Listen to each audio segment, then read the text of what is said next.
mengecam pernyataan Edi Mulyadi CS yang diunggah oleh yang bersangkutan di media sosial pada hari Selasa 18 Januari 2022 dengan konten yang berisikan penghinaan dan pelecehan terhadap Pulau Kalimantan dengan mengatakan bahwa Kalimantan adalah tempat pembuangan anak jin dari harga diri dan perasaan masyarakat Dayak secara umum.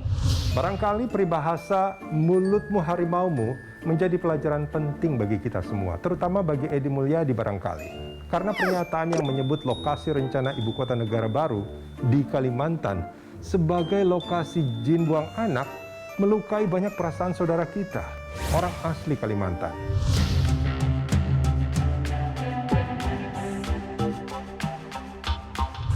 Sebetulnya, di provinsi yang sekarang masih menjadi ibu kota, Jakarta, sebutan jin buang anak memang biasa, lumrah.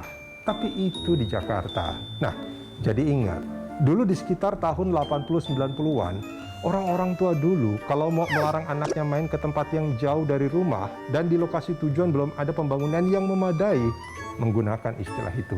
Tapi ya itu, beda budaya, beda cara, beda rasa.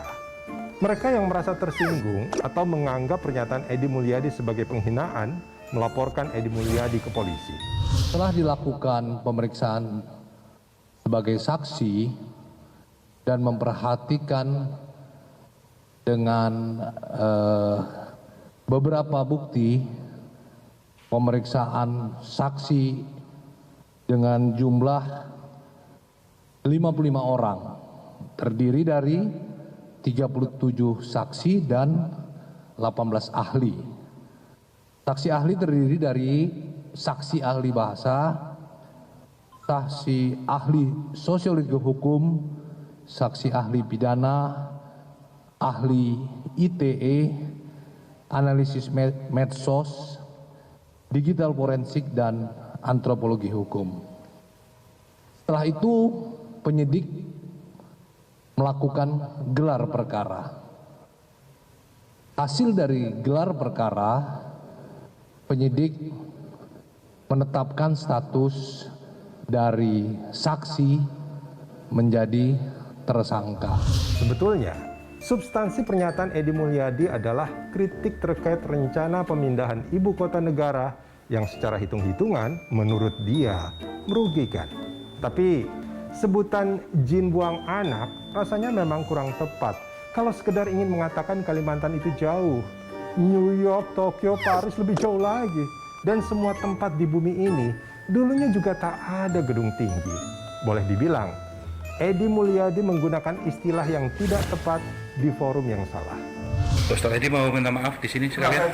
Bahwa saya tetap minta maaf. Dianggap menyalahi atau tidak menyalahi, tetap saya minta maaf.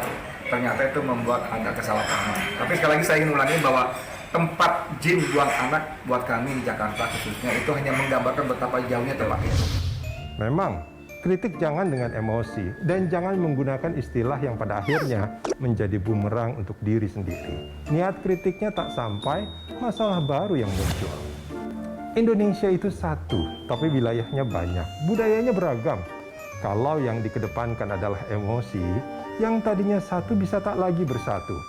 Yang dilakukan masyarakat yang merasa dirugikan oleh pernyataan Edi Mulyadi sudah tepat.